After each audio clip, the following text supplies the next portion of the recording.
Pemirsa, kasus tindak pidana perdagangan orang atau TPPO kian meresahkan mengingat banyak pekerja migran Indonesia yang menjadi korban dari tindakan ini. Ironinya atau ironisnya, bisnis perdagangan orang yang sudah terjadi selama bertahun-tahun hampir tidak bisa tersentuh hukum atau terkesan tidak bisa tersentuh hukum lantaran dibackingi oleh sejumlah oknum kekuasaan. Jadi pertanyaannya, siapa dalang di balik perdagangan orang ini dan sudah berlangsung berapa lama? Kita bahas lebih dalam bersama dengan Kepala Badan Perlindungan Pekerja Migran Indonesia atau BP2MI, Beni Ramdhani lewat sambungan Zoom malam hari ini. Selamat malam Pak Beni. Selamat malam Mbak Putri.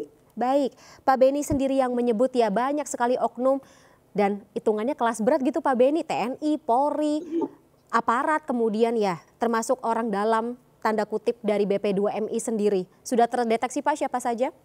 Ya, secara teori kan tidak ada kejahatan yang bisa berdiri sendiri ya. Terlebih kejahatan tindak pidana perdagangan orang.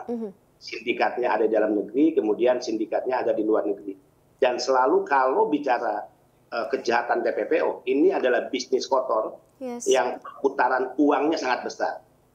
Persoalannya adalah kenapa kelompok yang kecil yang kita sebut sindikat mafia ini tidak bisa disentuh oleh hukum, the untouchable. Beberapa kesempatan di hadapan Presiden di Istana Negara tanggal 30 Mei, saya sampaikan izin Bapak Presiden, kenapa kelompok sindikat mafia tidak bisa disentuh oleh hukum? Karena dibackingi oleh oknum-oknum yang memiliki atributif kekuasaan. Saya punya bukti itu tentu ya dari hasil investigasi tim kita, dan saya baru menerima juga surat dari PPATK ya bagaimana PPATK bisa mengurai dugaan aliran dari dana dari sindikat yang ya diterima oleh berbagai pihak yang saya sebutkan tadi. Nah, siapa mereka? Saya tidak pernah menyebut hanya dari satu institusi. Ada oknum TNI iya, oknum Polri iya, oknum kementerian lembaga, oknum kedutaan besar, oknum dari Pemda, dan juga bahkan ya oknum dari BP2MI. 8 bulan lalu saya memecat satu ASN karena memang diduga menjadi ya fasilitator penempatan ilegal. Dua, surat yang kami terima terbaru dari PPATK, ada satu staf yang diduga menerima aliran dana dari sindikat penempatan ilegal. Dan tadi saya sudah perintahkan inspektorat memanggil yang bersangkutan, melakukan pendalaman ya, secara menyeluruh.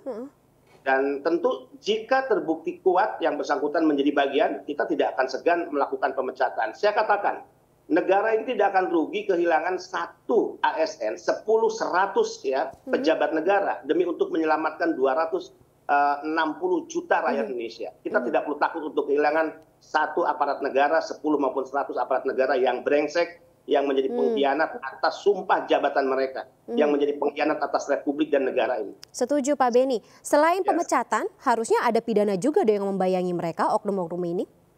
Benar, ya kita tidak berhenti di pemecatan karena itu terkait undang-undang ASN, disiplin. Tapi pidananya akan kita dorong dan tentu itu menjadi ranah dari Kepolisian Republik Indonesia. Baik, semuanya bergerak begitu ya Pak Beni. Pak Beni, kalau bicara mengenai aliran dana tadi kita juga bisa follow the money. Sudah kelihatan Pak hilalnya siapa dalang atau sindikat TPPO ini terafiliasi dengan siapa? Nah, itu lebih tepat nanti ditanya ke teman-teman PPATK ya. Karena sebagai institusi yang menerima laporan dari PPATK atas nama Undang-Undang Kerahasiaan Negara, saya tidak boleh menyebut ya dari bocoran dari data itu menyebut nama, menyebut bank berapa besar itu tidak boleh. Saya berani menyebut staf BP2MI. Nah, yang lainnya mewakili institusi-institusi lain itu bisa ditanya juga ke PPATK sebetulnya. Tapi dari BP2MI sendiri juga sudah dapat informasi tersebut, sudah bisa memetakan ya, berarti ini arahnya kemana? Ya, sudah bisa terbaca ya. Dua hal Mbak, dua hal yang saya ributkan selama 3 tahun itu terbukti. Satu, keterlibatan oknum-oknum yang mewakili kementerian lembaga, TNI Polri yang terlibat membackingi sindikat penempatan ilegal. Yang kedua, yang bisa saya buktikan sejak 3 tahun lalu saya bicara, sebetulnya untuk mencegah penempatan ilegal, mencegah tindak pidana perdagangan orang, kemudian menangkapi siapa kaki tangan, calo di lapangan, bahkan menarik ke atas siapa yang menjadi tekong, menjadi bandar, itu hal mudah. Dan terbukti ya, sejak Presiden tanggal 30 Mei memerintahkan Bapak Kapolri untuk melakukan tindakan-tindakan tegas, pencegahan, dan juga penangkapan kepada siapapun, termasuk backing. Kita lihat, dalam 1 bulan, saya berikan apresiasi kepada Pak Kapolri. 1 bulan bisa menetapkan 600 lebih tersangka. Dan dalam 1 bulan bisa menyelamatkan kurang lebih 2.000 anak-anak bangsa dari ya yang menjadi korban penempatan ilegal. Kenapa saya katakan ini mudah sebetulnya jika mau kita lakukan. Modus operandi mereka kita sudah tahu.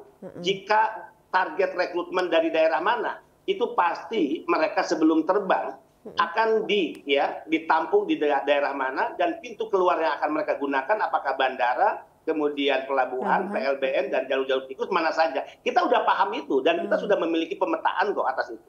Tinggal komitmen pada Merah Putih, komitmen pada Republik, komitmen untuk menyelamatkan anak bangsa agar tidak ada di negara ini sekelompok orang yang karena memiliki uang, mereka berpesta pora di atas penderitaan kemanusiaan rakyat yang lainnya. Mereka mengambil keuntungan sebesar-besarnya. Dan saya sering katakan tidak boleh di negara hukum ini ada segelintir orang karena punya uang seolah-olah dengan uang mereka bisa mengendalikan negara ini. Tidak boleh karena uang mereka seolah-olah para pejabat negara di Republik ini bisa dibeli dengan uang mereka. Ini naib bagi negara yang besar Indonesia, ini naib bagi negara yang mendeklar bahwa hukum sebagai panglima. Tapi ya setuju Pak Benny. Tapi yang saya juga penasaran begitu ketika kita bicara mengenai ini kan ya katakanlah orang dalam gitu ya tanda kutip gitu di institusi-institusi yang harusnya tadi gitu menjaga betul marwah yang harus mereka emban seperti itu. Memangnya apa ya namanya keuntungan yang mereka dapat gitu, aliran dana yang masuk ke kantong-kantong mereka ini seberapa besar sih sampai bisa tergoda gitu? Ini bisnis kotor yang perputaran uangnya sangat besar. Saya ingin memberikan satu ilustrasi. Di tahun 2020 ya, saya melakukan 2021 maaf, saya melakukan penangkapan terhadap salah satu calo yang bernama Nurbaiti. Sudah divonis ya, 4 tahun di Jawa Barat.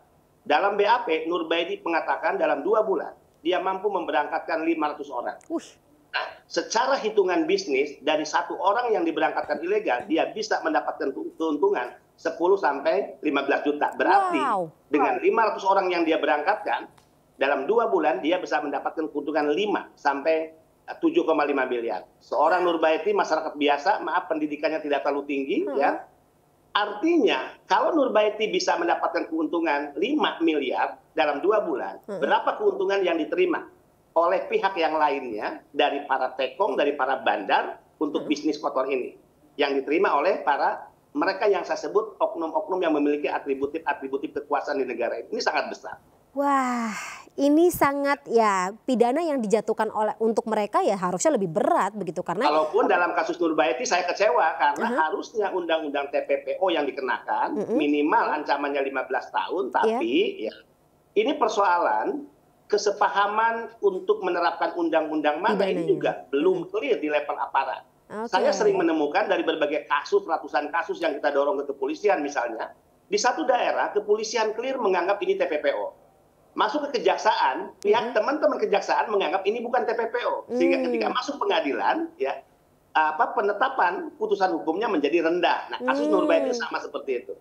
Jangan sampai terjadi lagi ke depannya begitu ya. Harus ada satu perspektif yang sama begitu ya, Pak Benny. Apalagi kalau sudah ada instruksi dari Presiden lewat KTT ASN yang lalu.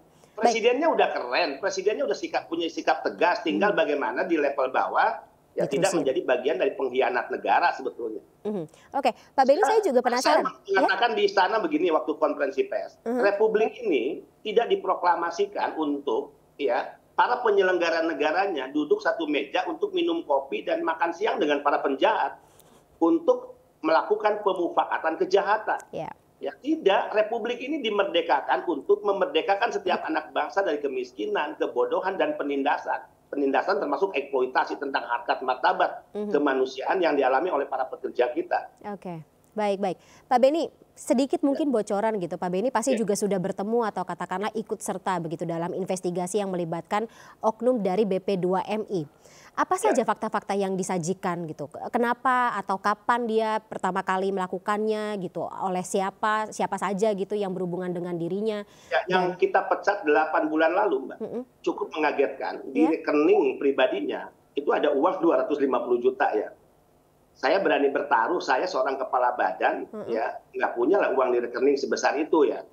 Mungkin berharap setiap bulan tersaving 10 juta pun nggak ada lah ya. Ini 250 juta dan dia sudah mengakui dalam pemeriksaan memfasilitasi, menawarkan ya kepada pihak-pihak untuk bekerja secara tidak resmi.